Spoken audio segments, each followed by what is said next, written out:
ଖ୍ରୀଷ୍ଟରେ ପ୍ରିୟ ମଣ୍ଡଳୀ ପ୍ରିୟ ପ୍ରଭୁଙ୍କ ଲୋକମାନେ ଆସନ୍ତାକାଲିର ବିଶେଷ କାର୍ଯ୍ୟକ୍ରମ ନିମନ୍ତେ ଆପଣମାନଙ୍କୁ ମୋ ପ୍ରଭୁ ଯୀଶୁ ଖ୍ରୀଷ୍ଟଙ୍କ ନାମରେ ଅଭିନନ୍ଦନ ଜ୍ଞାପନ କରୁଛି।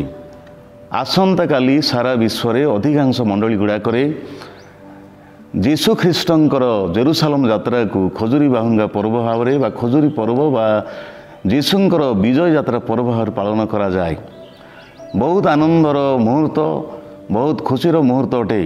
କାରଣ 2000 ବର୍ଷ ପୂର୍ବେ ଆମମାନଙ୍କର ପ୍ରଭୁ ଯୀଶୁଙ୍କର ଜନ୍ମର ପ୍ରାୟ 500 ବର୍ଷ ପୂର୍ବେ ଯାହା ଭାବବାଣୀ କରାହେଇଥିଲା, ବାସ୍ତବରେ ଇତିହାସ ତାହା ଘଟିଗଲା। ଏହା ଏକ ବିଶେଷ ଘଟଣା ଯାହାକି ବାସ୍ତବରେ ଘଟିଯାଇଛି।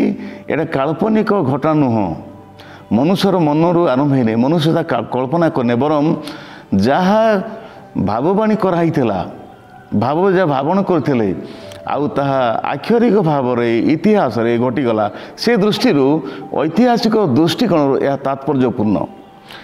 ଆଉ ପାରମାର୍ଥିକ ଭାବରେ କାହିଁକି ତାତ୍ପର୍ଯ୍ୟପୂର୍ଣ୍ଣ ଅଟେ ନା, ଘଟିବା ପୂର୍ବରୁ ଆଉ ଏ ସମ୍ବନ୍ଧରେ ପରମେଶ୍ୱର ଜିଖରୀୟ ଭାବବାଦୀଙ୍କ ଦେଇ ସେ ଭାବବାଣୀ କରିଥିଲେ।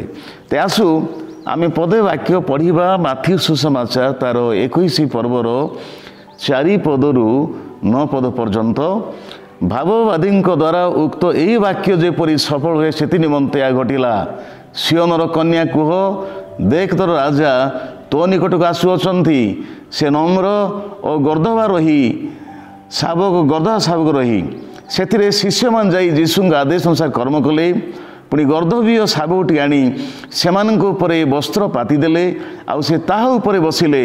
ପୁଣି ଲୋକ ମଧ୍ୟରୁ ଅଧିକାଂଶ ଆପଣା ଆପଣା ଲୁଗା ପଥରେ ବିଛାଇଲେ, ଅନ୍ୟମାନେ ଗଛରୁ ଡାଳ କାଟି ଆଣି ବାଟରେ ବିଛାଇ ଦେବାକୁ ଲାଗିଲେ। ଆଉ ତାହାଙ୍କ ଆଗରେ ପଛରେ ଯାଉଥିବା ଲୋକ ସମୂହ ଉଚ୍ଚ ସ୍ୱରରେ କହିବା ଲାଗିଲେ, ହୋସାନା ଦାଉଦ ସନ୍ତାନ, ପ୍ରଭୁଙ୍କ ନାମରେ ଯେ ଆସୁଅଛନ୍ତି ସେ ଧନ୍ୟ, ଊର୍ଦ୍ଧ୍ୱ ଲୋକରେ ହୋସାନା। ଆପଣମାନେ ଜିଖରୀୟଙ୍କ ପୁସ୍ତକ 9 ଅଧ୍ୟାୟ 9 ପଦରେ ଯାହା ପାଇବେ, ଆଉ ତାହା ଆପଣମାନେ ମାଥ୍ୟୁ 21 ଅଧ୍ୟାୟରେ ମଧ୍ୟ ପାଇପାରିବେ। ଯାହା ଲେଖାଯାଇଥିଲା ଯୀଶୁଙ୍କ ଜନ୍ମର 500 ବର୍ଷ ପୂର୍ବେ ଯାହା ଲେଖା ହେଇଥିଲା, 500 ବର୍ଷ ପରେ ଆକ୍ଷରିକ ଭାବରେ ଆଉ ଲୋକଙ୍କର ଦୃଷ୍ଟି ଆଗରେ ଆଉ ଯୀଶୁଙ୍କ ଜୀବନ ଘଟିଗଲା। ଆଉ ସେଥିରେ ପ୍ରଭୁ ଭାବବାଣୀ ସଫଳ ହେଇଛି। ଆମେ ଯାହା ସବୁ ପଢ଼ିଗଲୁ, ଏହା କାହିଁକି ଗୁରୁତ୍ୱପୂର୍ଣ୍ଣ ଅଟେ ନା, ଏଥିରେ ଅତୀତ ରହିଛି। ଯାହା ମୁଁ କହିଥିଲି ଅତୀତ ରହିଛି, ଅତୀତରେ ଯାହା କୁହାଯାଇଥିଲା ଅତୀତରେ ଘଟିଯାଇଛି। ଆଉ ଏଥିରେ ମଧ୍ୟ ଆମମାନଙ୍କ ନିମନ୍ତେ ବର୍ତ୍ତମାନ ନିମନ୍ତେ ଶିକ୍ଷା ରହିଛି, ଏବଂ ଏଥିରେ ମଧ୍ୟ ଆହୁରି ଭବିଷ୍ୟତ ମଧ୍ୟ ରହିଛି। ତ ଆପଣ ଦେଖନ୍ତୁ, ଯୀଶୁ ପ୍ରଭୁ ଯେତେବେଳେ ସେ ଜେରୁସାଲେମକୁ ବିଜୟ ଯାତ୍ରା କରୁଛନ୍ତି, ଆଉ ସେତେବେଳେ ସେ ଅଶ୍ଵ ଉପରେ ଚଢ଼ି ବା ଘୋଡ଼ା ଉପରେ ଚଢ଼ି ସେ ବିଜୟ ଯାତ୍ରା କରିନାହାନ୍ତି। ବିଶେଷ କରି ପୂର୍ବ କାଳରେ ରାଜାମାନେ ଯୁଦ୍ଧକୁ ଗଲାବେଳେ ସେମାନେ ଅଶ୍ଵ ବ୍ୟବହାର କରୁଥିଲେ, କିନ୍ତୁ ଯେତେବେଳେ ଯୁଦ୍ଧରେ ବିଜୟ ହାସଲ କରି ନିଜ ସହରକୁ ନିଜ ନଗରକୁ ଫେରି ଆସୁଥିଲେ, ସେତେବେଳେ ସେମାନେ ଏକ ଗଧ ବ୍ୟବହାର କରୁଥିଲେ। ଗଧ ଏକ ଶାନ୍ତିର ପଶୁ।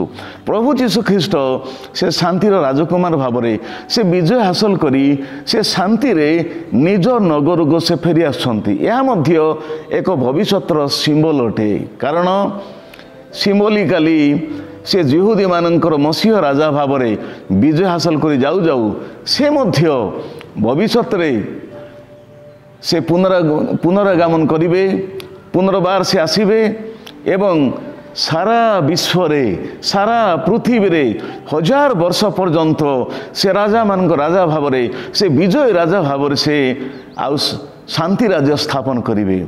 ତାଙ୍କର 1000 ବର୍ଷ ରାଜତ୍ୱ ଚାଲିବ।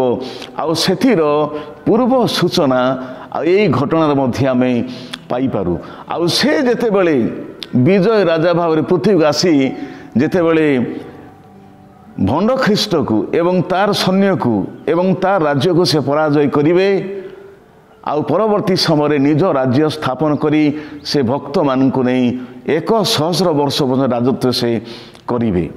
ଆଉ ସେ ରାଜ୍ୟର ସୀମା ଏକ ସମୁଦ୍ରରୁ ଆର ସମୁଦ୍ର ପର୍ଯ୍ୟନ୍ତ ଏବଂ ଦେଶୀୟମାନଙ୍କ ସହିତ ସେ ଶାନ୍ତିରେ ଆଳାପ ପ୍ରଳାପ ସେ କରିବେ।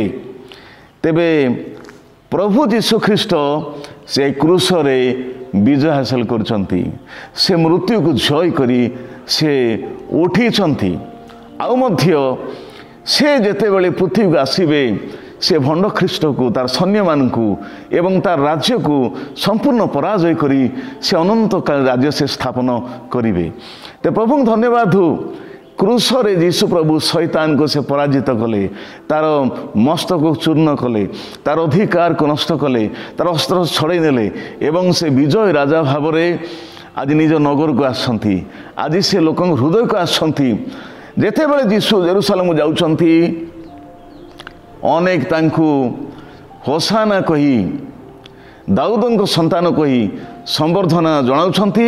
ଆଉ ଅନେକ ମଧ୍ୟ ଥିଲେ ଯେଉଁମାନେ ଯୀଶୁଙ୍କୁ ଗ୍ରହଣ କରିବା ପ୍ରସ୍ତୁତ ନଥିଲେ। ଆଜି ଅନେକଙ୍କ ହୃଦୟକୁ ପ୍ରଭୁ ପ୍ରତ୍ୟେକ ହୃଦୟକୁ ଆସିବା ପାଇଁ ଚାହୁଁଛନ୍ତି ବିଜୟ ରାଜା ଭାବରେ। ଆଜି ଅନେକ ତାଙ୍କୁ ଗ୍ରହଣ କରିବା ପ୍ରସ୍ତୁତ, ଆଉ ଅନେକ ଅଛନ୍ତି ଆଉ ଶୈତାନ ସେମାନଙ୍କ ଆଖିକୁ ଅନ୍ଧ କରିଦେଇଛି, ଆଉ ସେମାନେ ଚିହ୍ନି ପାରୁନାହାନ୍ତି, ତାଙ୍କୁ ଗ୍ରହଣ କରିବା ପ୍ରସ୍ତୁତ ନୁହନ୍ତି। ତେବେ ଆସୁ ପ୍ରିୟ ମଣ୍ଡଳୀ, ପ୍ରିୟ ଭାଇ ଭଉଣୀମାନେ, ଆପଣମାନଙ୍କ ହୃଦୟକୁ, ଆପଣମାନଙ୍କର ପରିବାରକୁ, ଆପଣମାନଙ୍କ ସହରକୁ ଆଉ ସେ ବିଜୟ ରାଜା ଭାବରେ ସେ ଶାନ୍ତିରେ ଆସୁଛନ୍ତି। ଆଉ ସେ ଅତୀତରେ ଯେମିତି ଜେରୁସାଲେମବାସୀମାନେ ଆଉ ସେମାନେ ଖଜୁରୀ ବାହୁଙ୍ଗା ସହିତ ନିଜ ନିଜର ବସ୍ତ୍ର ରାସ୍ତାରେ ଆଉ ଯେମିତି ରାସ୍ତାରେ ପକାଇ ତାଙ୍କୁ ଗ୍ରହଣ କଲେ, ଆଜି ସେଇଭଳିଆ ଆମେ ତାଙ୍କୁ ଆମ ହୃଦୟରେ ସ୍ଥାନ ଦେଉ। ଆଉ ସେ ବିଜୟ ରାଜା ସେ ବିଜୟ ନେଇ ଆସୁଛନ୍ତି, ସେ ଶାନ୍ତି ନେଇ ଆସୁଛନ୍ତି। ଆମ ଜୀବନରେ ପୁଣି ଆମ ଦେଇ ସେ ରାଜତ୍ୱ କରିବା ପାଇଁ ସେ ଚାହାନ୍ତି। ପ୍ରଭୁ ଆପଣମାନଙ୍କୁ ବିଶେଷ ଭାବରେ ଆଶୀର୍ବାଦ କରନ୍ତୁ। ଆମେନ୍।